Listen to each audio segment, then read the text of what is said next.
This is FCTV, fan-controlled television. Programs created and produced for the fans, by the fans, of fan-controlled sports and entertainment. As always, power to the fans. And now, it's time for the show!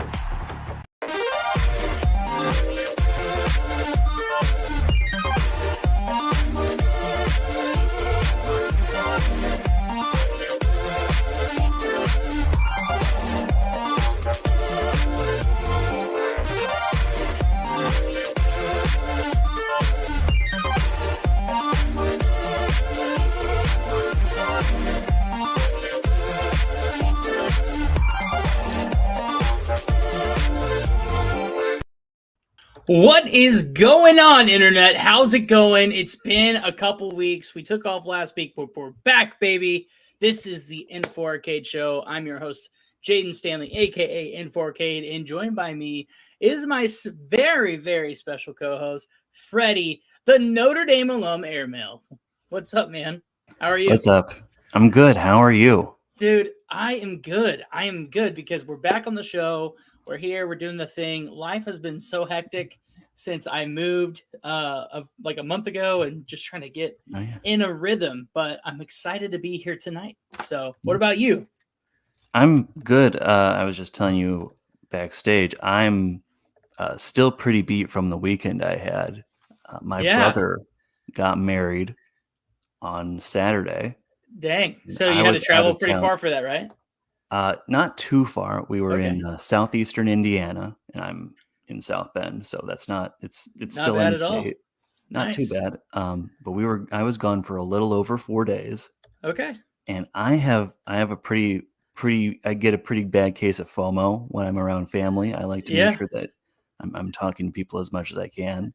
Yeah. But it still wore me out being gone from Thursday morning until like an hour before back to work, our Monday afternoon show that you can catch at 4 p.m. Eastern, 1 p.m. Pacific here on this very channel. But it was worth it. It's the right reason to get yourself 100%. You got to be there to support family, especially your brother. So that's awesome. I'm glad you had a good time. No, I mean it's been a month since you moved, you said? Yeah, so I moved like from the Midwest all the way to the East Coast. And I'm still just like trying to wrap my mind around it. And honestly, like it's been incredible getting to go to the ocean like frequently. That's a huge change. Like there's no ocean. The kids love that. Oh, dude, they love it. And like getting to go to like amusement parks and stuff. We've just been busy. Lots of family activities, lots of like exploring, and then also the new job, right? Like the new day gig that like keeps me busy all the time. And that's great. I love it. My team is incredible, but dude, I'm swamped. And so last week I rolled in, I was ready to do the show, and I was like, dude, I cannot do this. I've got so much work to do. Like I'm just backed up. And so we had to call like an improv deal, and had to just make an arrangement. But I was like, I'm going to be here this week. And I told everybody, I was like, guys, I'm going to be there. And so I made that commitment. I show up, and then I totally forget that today is actually my wife and I's anniversary. So honestly, if I was going to take off a day, it would be today. But my wife is incredible. Babe, thank you so much for being awesome. Happy anniversary. I love you so much. Thank you for supporting me in all that I do and letting me do the show. And so here we are. I am doing the show. Very excited to get to talk sports, man. It's awesome. Oh, yeah. Happy anniversary to the two of you. Well, it's not us. It's me and my bride. I don't know. It's not Freddie. I don't know what you're saying here. Not us two. I don't know. I honestly don't think he's saying that. I was just clarifying. Oh, yeah. My wife watching at home. Thank you so much. All right. Hope there it is. Hope you're doing well. Thanks for jumping on the show. It's a great day. It's a great day. And we have some really fun topics we're about to dive into here in just a moment. So make sure you hang tight. Lots of sports to talk about, especially the NBA. I've got to say, if you watched 2 weeks ago, if you watched our show, we did an NBA like playoff prediction. Where are we at? I don't think any of us could have predicted that this is where it was going to be. And so we're going to dive into that a little bit. Frosty had some predictions. I had some predictions. Didn't happen. And we're about to dive into all the nitty gritty on all of that right now. So let's go ahead and get started with first up.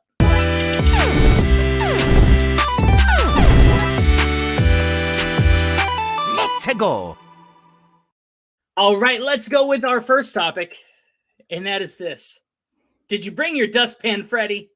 Did you bring it? Because I'll tell you what, the Nuggets brought the broom, and they swept the Lakers. Not a gentleman's sweep, a straight 4-0 sweep. Literally just going to work on LA. And man, I got to say that, again, this is one of those matchups that 2 weeks ago, we did not expect a sweep. We expected a close 6 or 7 game series. And no, this thing was anything but close. Freddie, what did you take away from this Lakers loss to the Denver Nuggets? Man, there's a lot. I mean, the Nuggets weren't joking around. No. Despite that was a really good joke, by the way. I should be the Joker. You should be. Now. You're the Joker. No, so Jokic had an incredible series, and honestly, so did LeBron James. Last night in Game 4, put up 31 points in the first half. In the first half, put up 31 points. Still was not enough. So here's my question. Do you believe that the reason the Lakers couldn't get it done was because they didn't have the talent that they needed on the roster outside of LeBron James? I don't think that's it. I think maybe it's more that we underestimated the Nuggets, even though they're the 1 seed. So it's kind of weird to be putting it that way. But if I had been on the show, you know, when you guys were making those predictions, I think what I would have said, and I might have even said it in the comments because I'm always in the comments when I'm not on the screen, is I was expecting the better seeded teams to be advancing, but I was going to say if either of the teams, either of those other teams is going to be making things tough and going for the upset, it would be the Lakers. And yeah, spoiler alert for the East, but I kind of whiffed on both of those, dude. I think we all did. Like, so whenever we were looking at the West, let's talk about the West, and then I'll cut to the East because we do need to talk about what's going on over there, and they have their game for tonight. But looking at the West, when we saw the Lakers going into the series against the Nuggets, we're like, okay, surely LeBron James and the Lakers are the team that's got to get it done. They're the team that will always scrape by in the playoffs because LeBron doesn't have to try hard. Those guys don't have to try hard in the season. Like, they just show up. They'll put whatever minimum effort they need to just to get to the playoffs. And then at that point, it's just, you know, win, compete every single night.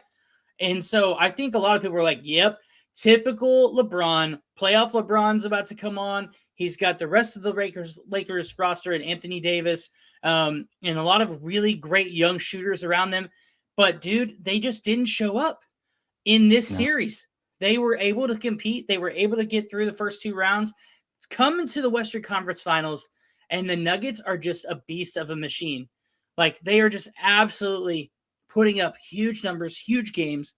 And now the Lakers are going home after 4 straight losses. And honestly, seeding wise, when I looked at the Lakers and I looked at the number 1 seed Denver Nuggets, I was like, okay, like, again, I think I'm overestimating the Lakers and underestimating the Nuggets because, yes, while the Nuggets had the number 1 seed, the Lakers, again, it's like I said, it doesn't matter what their seed is. It doesn't. Yeah. Tradition and history will tell you it doesn't matter what the seed number is for LeBron James. He's going to make it to the finals of the Western Conference, if not the NBA finals, and compete for a championship. And I can't say they competed. No. I can't. I didn't get to watch too much of the series, if I'm being honest. You know, I've been. Yeah, you were gone. You were at a wedding, last week, and it was so fast. So like, no, yeah. But I did get to catch a little bit of the ESPN morning shows today, and they were discussing it. Naturally. Oh yeah, you know, it's kind of a big sport, for them and in general. But one of the things they were pointing out is that like Anthony Davis really kind of let the team down. Yeah, in terms of he's a guy that LeBron really recruited hard to come over. You know, have the Pelicans trade you over, and we'll build this team around not just me, but around us. Well, and let's be honest, like they've had some good seasons these past couple of years. but they haven't been able to like do like what they've set out to do. The second half, LeBron did not show up. He had 31 points in the first half, but he only scored 9 in the second half. Anthony Davis had 21 points, 14 rebounds. Nikola Jokic, 30 points, 14 rebounds, 13 assists. 14. When you're getting 14 rebounds, that tells me one thing is that shots are not falling for the Lakers. They're just not. If he's able to secure 14 rebounds, that means that shots are not falling and that they're probably not even trying to get the rebounds. And I mean, LeBron was able to get 10 rebounds. Anthony Davis got 14 rebounds. So, I mean, at the end of the day, it was a 2-point difference in the final score, 113, 111. It really just came down to who was getting those second chance points, who was putting it back up on the board. Like, really, that's what it comes down to for this match. But if you look at this series as a whole, it was just not pretty. It was not pretty. No. And we're going to talk about some more of the like unpretty news that's coming out of this game. Looking back at Game 3, 119 to 108, just complete blowout and domination by the Nuggets. And then the other two first games played in Denver were a little bit closer, 108, 103. Nuggets take that one, of course, and then the Nuggets won their game 132 to 126. That's a high-scoring game. But again, it's just not enough for the Lakers. And honestly, I think a lot of fans across the board, shifting to the East, a lot of fans were looking forward to a Lakers-Celtics final. They were looking forward to that classic competition that we've seen year in and year out, basically all through the 80s and 90s, the years of Magic versus Bird, right? Like that's what people wanted to replicate. They always love seeing that rivalry come up in the finals. But honestly, I don't think we're like, not only are the Lakers not competing, the Celtics didn't compete either. After coming out of a close series with the 76ers, pulling out the dub, they ended up basically blowing their chances too against a 10-seed Heat team that has completely dominated the East. Are you surprised to see a 3-0 lead right now in the Eastern Conference Finals? Oh, totally. I mean, or at least like if you told me heading into this series that it was that case, yeah, absolutely. I think once we got out of that first round and we had, one of each seed remaining in total, we had 1 through 8 represented all across the board. I was like, okay, I feel like whoever wins that Celtics Sixers series is going to be in a good spot to go on and win it all. And here we are, and the Celtics have a lot to do if they want to keep that notion alive. I mean, the Celtics barely scraped by the 76ers, but in Game 7, they show a dominant force against the 76ers. It's like the 76ers gave up, but they went all the way to 7 games, and then the Celtics won 112 to 88 in a huge win.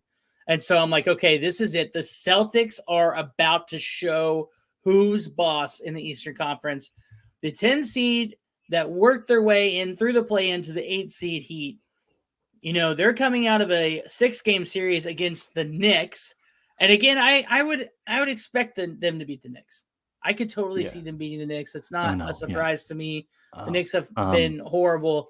But to see them come in and handle a team that barely scraped by the 76ers in this fashion, to go 3-0 on the series, possibly going to sweep the Celtics tonight, I'm just blown away. Absolutely blown away. I think it might be possibly, the Celtics played 7 games in that last series. They played 6 in their first one. So the Heat have played 2 fewer games to get to this point. Mm-hmm. But also, interestingly, even though I would agree with you on the Knicks, like I would say the Knicks Cavs series was kind of like when the New York Giants and the Minnesota Vikings played in the NFL playoffs this past year. It's like those two teams probably could only beat each other out of the whole field in their conference. Anyone else that they got matched up against, I would probably be favoring the other teams. So on the one hand, the Knicks got a favorable matchup in the first round.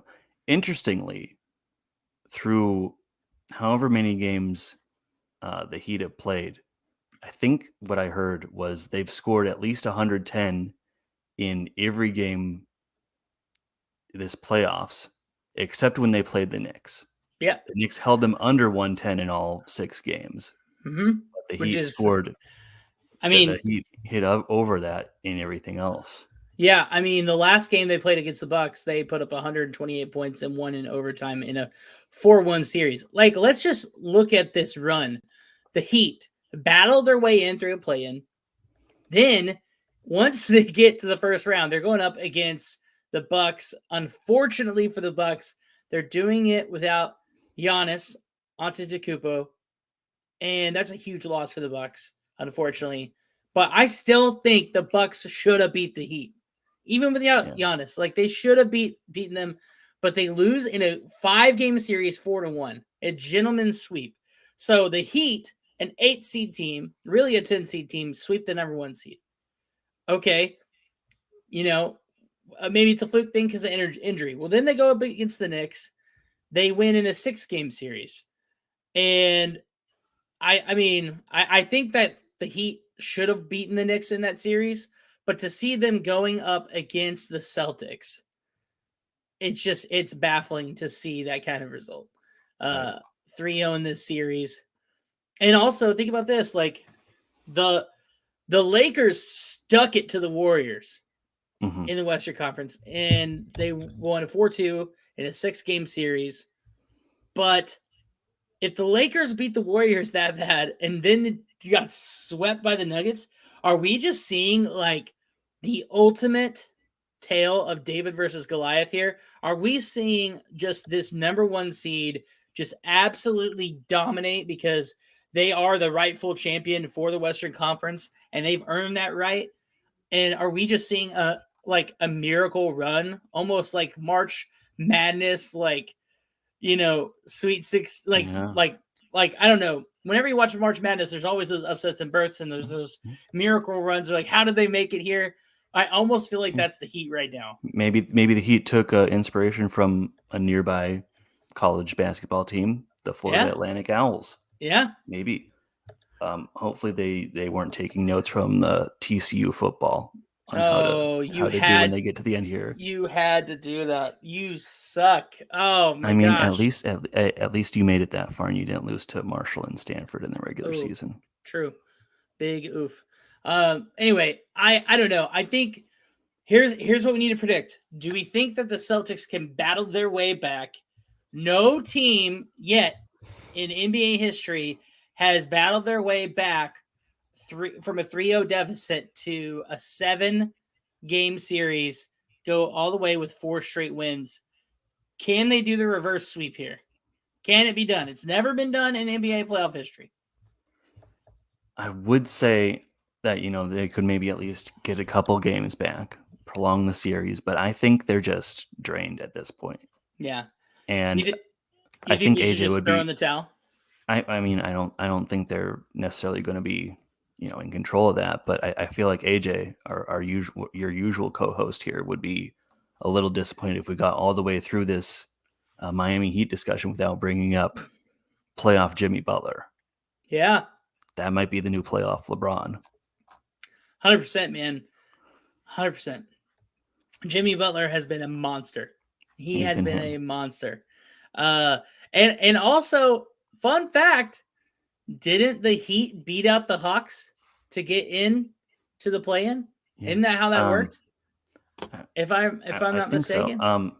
I actually Miami had actually the 7th best record in the East. They weren't like technically the 10 seed, but still, you don't usually see a team coming from that far down in the NBA winning their way up. You don't usually see 8 seeds of any kind making their way even this far, even if they end up losing in the finals. Yeah. You don't usually get that. And it's felt like we've gotten that. I mean, definitely this year we've gotten it more than usual, but feels like we're getting maybe a little bit more of that in general in the NBA lately. Atlanta in the play-in tournament beat Miami. Mm-hmm. They beat Miami. Yeah. And they still managed to miss the playoffs entirely. And now Atlanta, AJ's team, the team that beat Miami's in the playoffs and doing the run here.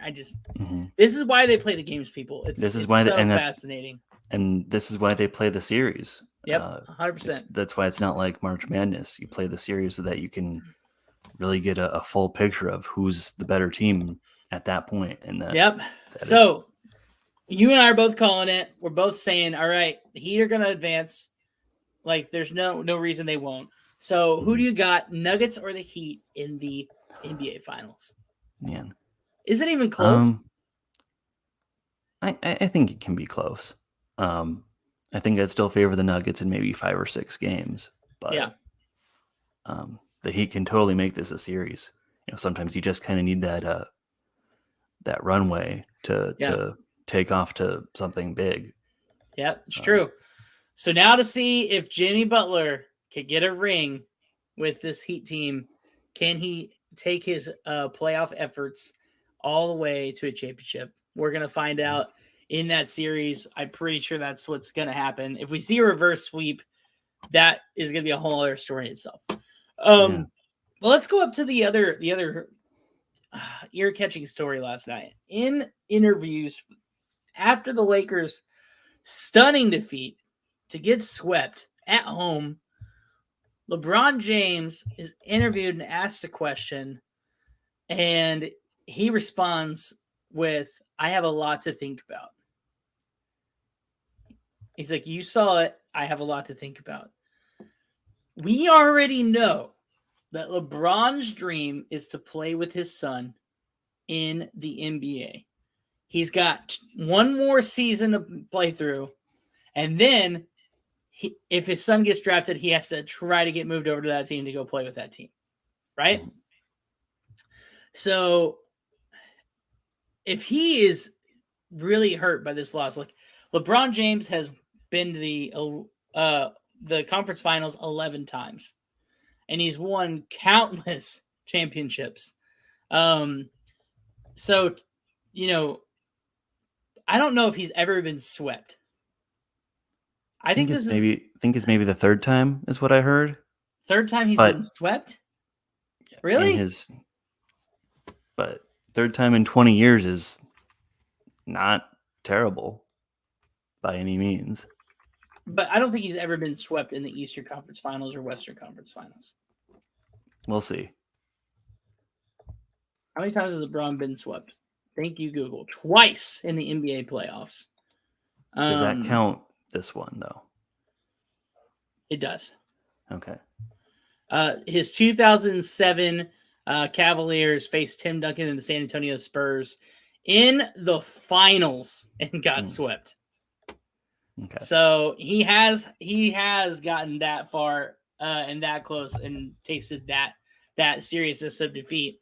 But to be up there in age, to be able to have had this legacy of championships and just the pedigree of championships that he has, do you think he is going to retire? Do you think he gives up on his dream? Was this that devastating to him? Or is this that eye-opening that he is going to either A, not be able to compete himself, B, he wants to compete for championship, but the Lakers aren't able to put together an organization or a team that's able to do it, so he's willing to walk away.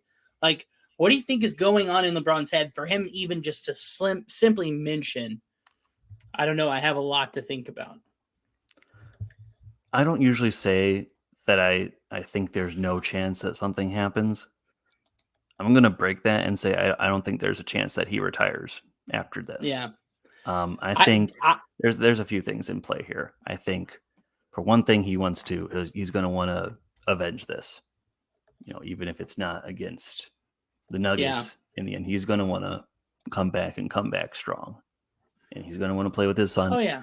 And I the way he phrased it, I think is pretty vague, pretty general. And I think for the most part, LeBron has a pretty good relationship with like the national media. Yeah. And so I think this could be maybe a form of him giving them something to discuss outside of just the finals, as we 100%. go along. I think, it's maybe, Yeah. and it doesn't even necessarily have to be, that he's keeping attention on him. It's just, Oh, but it totally is. It totally is like a way for him to keep his name in the conversation. I mean, because it when you the have deal. two series sweeps right now, these media outlets are running out of things to talk about with the NBA other than exactly what we've been talking about. Wow, LeBron James and the Lakers just got swept. That's not a good place to a good conversation to have if you're the Lakers. That's not something you want to be hearing on national media outlets. In the same way, the Celtics, the wanted favorite for the East Conference, is getting blown out by an 8 seed. And they're probably going to get beat tonight. And when you're looking at all of that, that one simple mention can keep your name in the conversation. LeBron James is a king at marketing. I do think he's saying hey, yeah, I have a lot to think about, but I do think it's probably him just trying to control the narrative a little bit, because if he could take ownership of the conversation that's happening around the Lakers, where people forget that the Lakers just got swept and they're more focused on LeBron James and what's happening with his career and where is he going to go next, it takes the heat off the Lakers. People don't care about the Lakers. They just care about LeBron. They want to know what's going to happen with him, And I don't know. It's for the next few months, it's going to be, we got the finals right now, and then it's going to be the draft, and then what else after that? Lamar Jackson did with the NFL these past few months. Think about it. I am starting to contemplate that dude already knew he was going to the Ravens. I don't know about that. It's something I need to think about. Either way, even if he didn't know he was going to the Ravens, he knew that he could be at the top of everyone's priority list, the top of everyone's conversation. Where's Lamar going to go? Where's Lamar going to go? Where's Lamar going to go? And at the very end of the day, that's how he was able to even secure a paycheck as high as he was. He's like, obviously, I have influence, and obviously, I have value, because no one has shut up about me. No one has shut up about where I'm going to end up, what my destination is going to be. So whenever he went to go pitch himself back again to the Baltimore and say, hey, I've got all this money that I'm wanting, and I'm going to come to your team, and I'm going to help recruit players like Odell Beckham Jr. to join me. What he did is he twisted the narrative to put him up on a pedestal. And I think that's what's, again, continuing to happen with LeBron. The difference between the two is LeBron has championship rings to count on, to say, I actually have a pedigree to lean back on to say I'm worth what I'm worth. And Lamar has yet to do that. I think that's the big difference between the two. But either way, they're both demanding national media attention. And I think it's a real baller move. It's really smart. Yeah. No matter who you are, to be in that conversation. What's the phrase? No press is bad press, right? So I don't know. We'll see. But will LeBron James retire? I don't think so. That's my answer. I think he does do the LeBron-y thing. Even if he struggles the next year, dude, I don't see him giving up that dream. Unless he gets injured. Even if he ends up on the Clippers or something because of it. God, that would be terrible for him. That'd be terrible for him, because he didn't, I don't know. I legitimately just thought of that possibility, and it totally juicy. could happen. Well, and the thing about the Clippers is, I don't know. I look at the Clippers and I see what Russell Westbrook was able to do with them in the playoffs. I think the Clippers can compete, and they can actually do some good stuff next year. They just all have to be healthy. I really think that's what it comes down to. So it'll be interesting to see what happens with the Clippers. But it's funny to see how, knowing they could have had Buddy Hield. They could have had Buddy Hield. They went with, he spoke up and said, let's get Russ. I want Russ. And now that's gone to backfire against the Lakers to a point where they're still paying dividends for it. And now they're getting swept in the Western Conference Finals.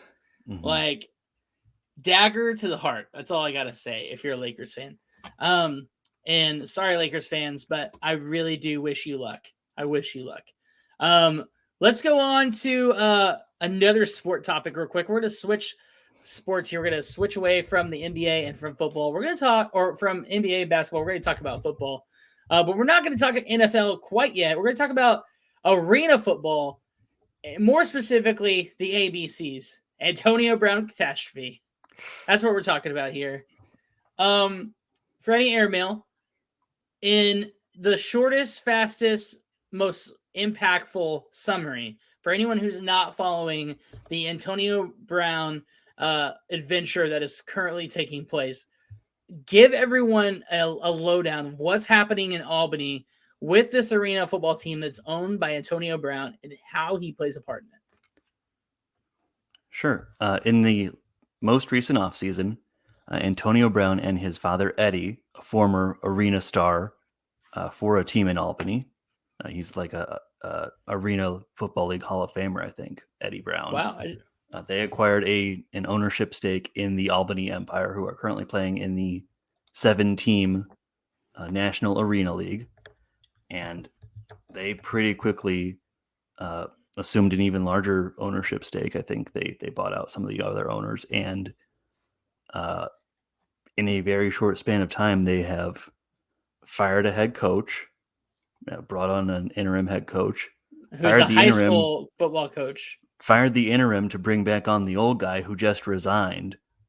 They've had issues with paying players. They just released last year's MVP, who just beat them in like a 40-point blowout on his new team in Jacksonville. There was an altercation on the team bus just before that. This team is falling apart. Yep. And to make it even more crazy, okay, this is some FCF style stuff right here. And that is this.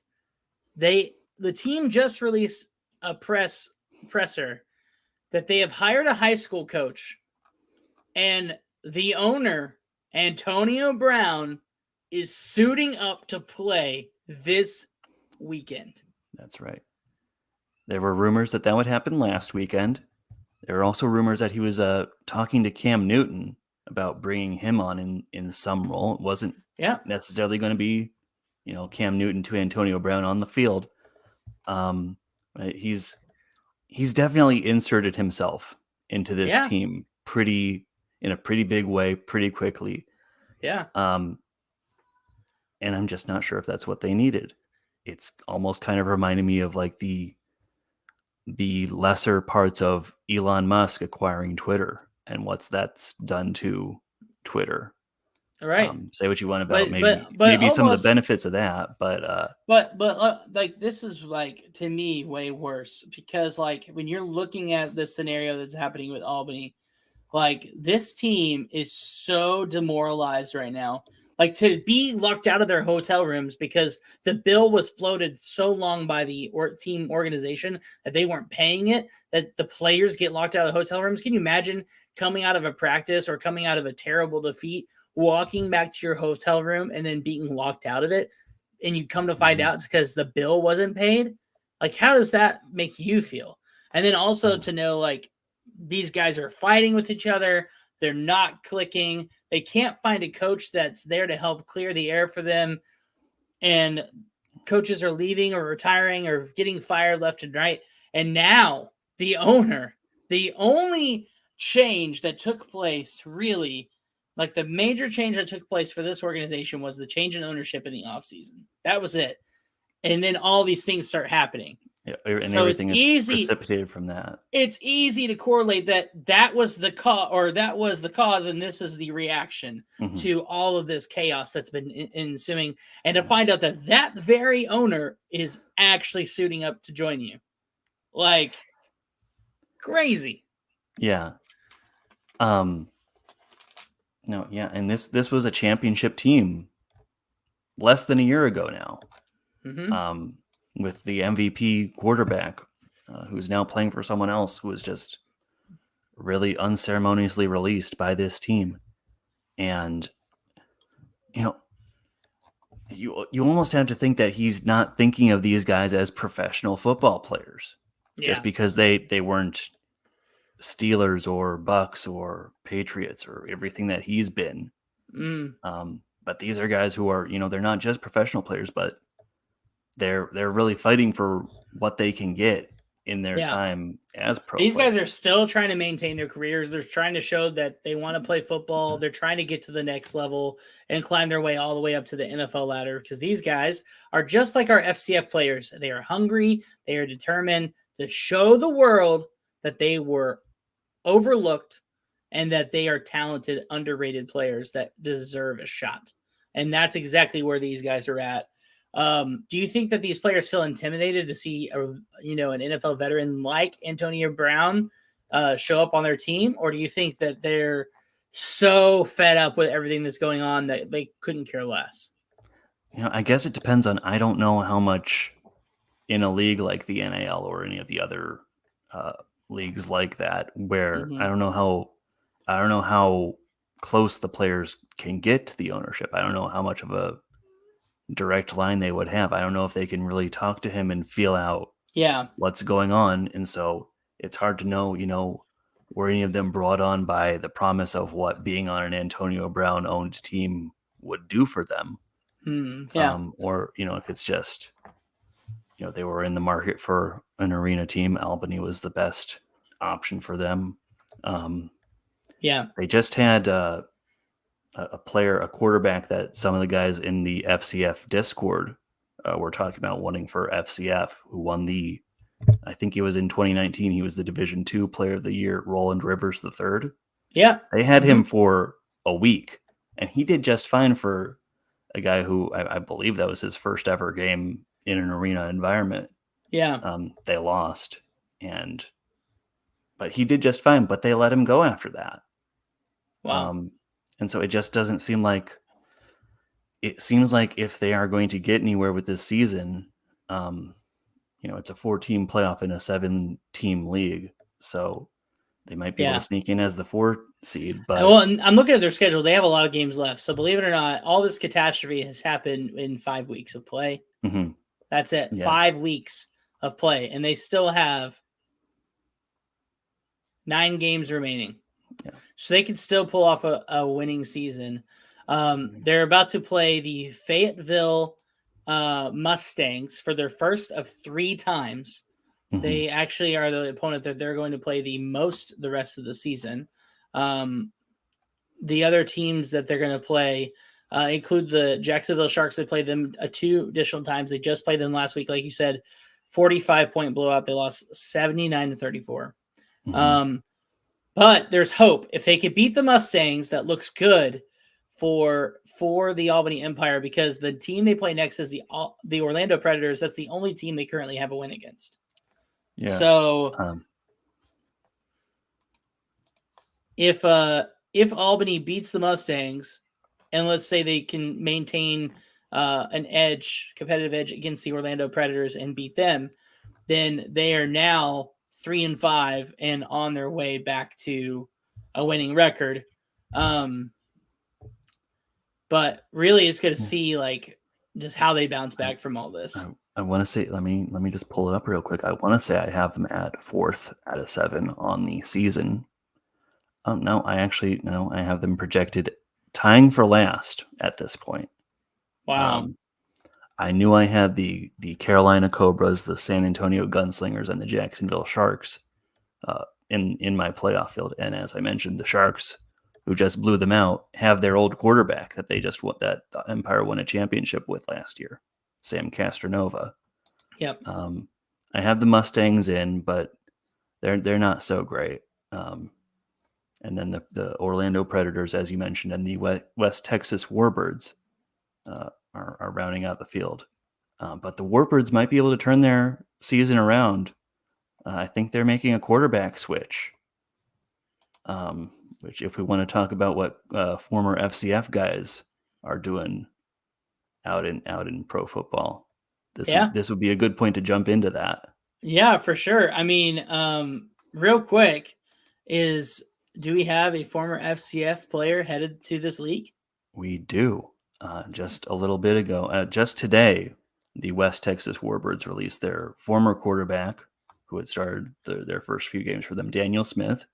Okay. And one of the 2 remaining quarterbacks on their roster is Mitch Kidd. Wow, Mitch, the Magic Kid himself.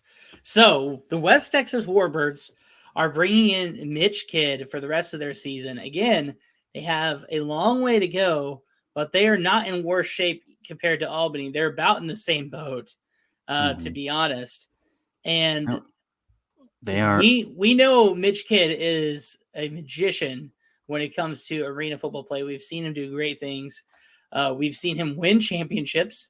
We have seen him compete on a fierce level in the FCF. So the question is, can he continue the streak? Let's hope so. The Warbirds are 1-4 right now, 0-3 at home. The one win they have on the season is a road win in Albany. All right. So, hopefully he can give them at least a little bit more than that. I think that's all they need.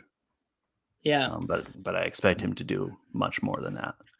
Well, we wish the offensive player of the year for the FCF and the MVP himself, Mitch Kidd, the best of luck with the Warbirds. Hopefully he will be able to show that he is the competitor that we know he is. And man, I still am pulling for that kid. No pun intended. Oh yeah. I'm pulling for him. All right, let's go on to our final topic of the night. This is our boss battle. Each and every week, we have a boss battle topic where we debate on random topics, but we want you guys to chime in at home. And this week's boss battle is really interesting. This week's boss battle is what city deserves an NFL team, and deserves as in like they are the right size. They're perfectly primed with a nice fan base there. Like, what city deserves an NFL team? And we're going to discuss a couple different options. And Freddie, I will let you go first. All right. My choice for what team deserves an NFL team is Portland, Oregon. Portland, good choice. Okay.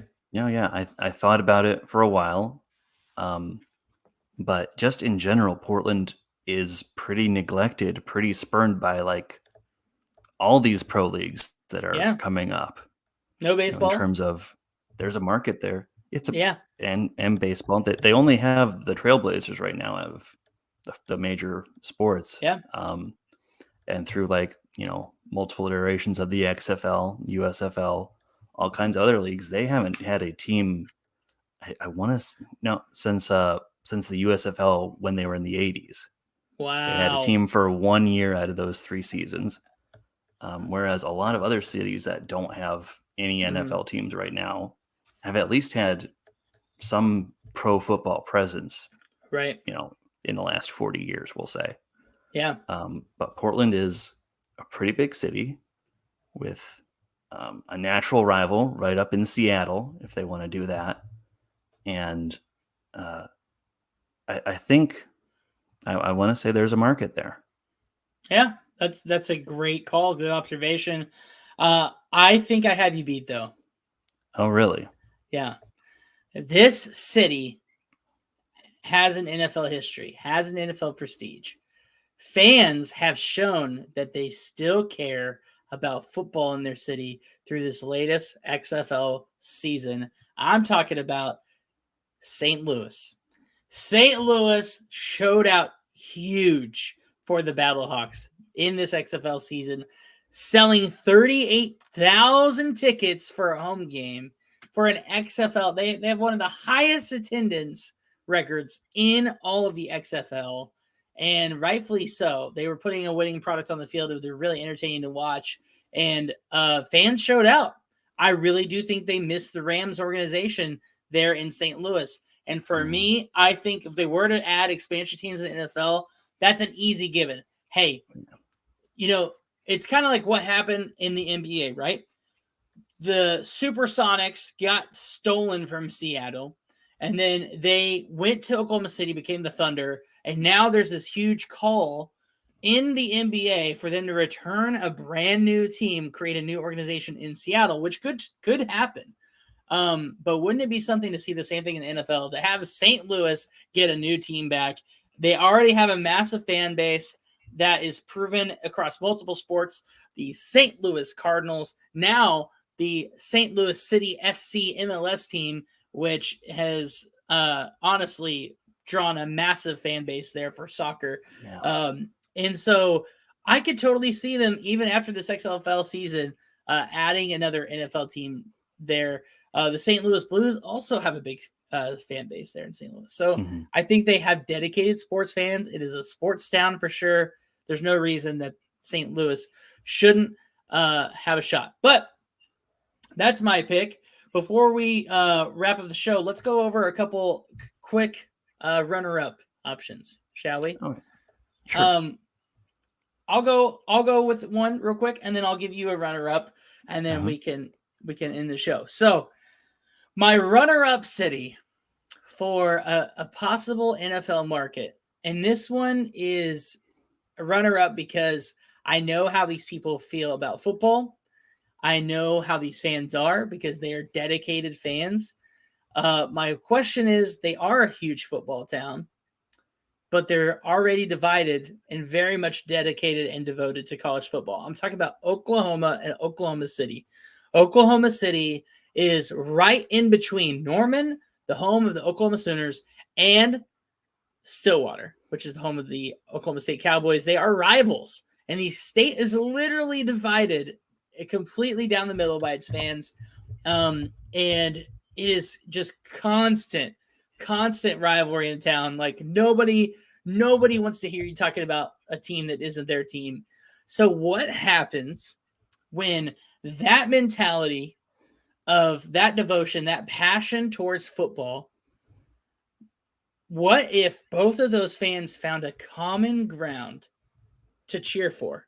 Well, I can tell you, we've already seen what happened with that. And that was in basketball when the Oklahoma City Thunder joined Oklahoma City.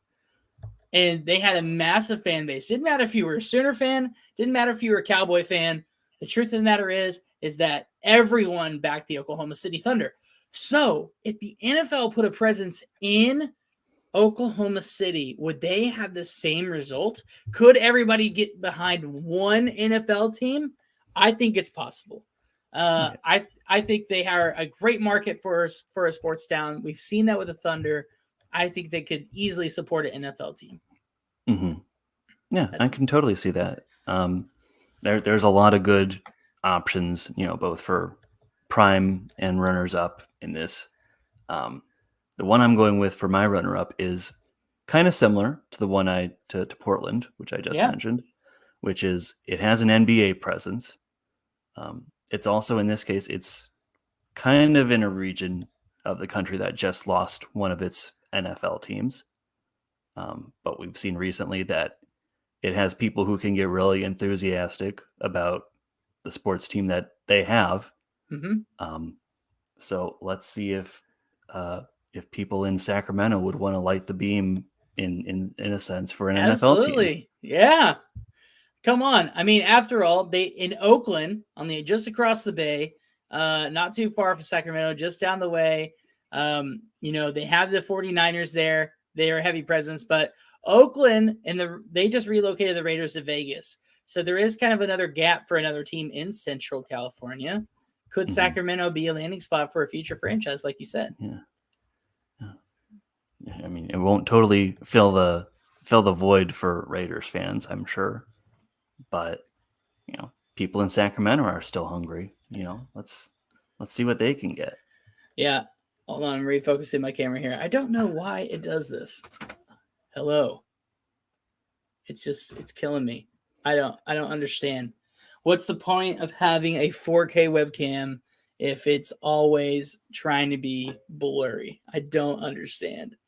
Anyway, maybe it's time to wrap it up. Anyway, well, I think that's a great pick. I think that's a great pick, Freddie. Let us know what you think. You guys can find us on Twitter at N4KFCF, at Freddie_airmail. Let us know what NFL team you want to see go to what market.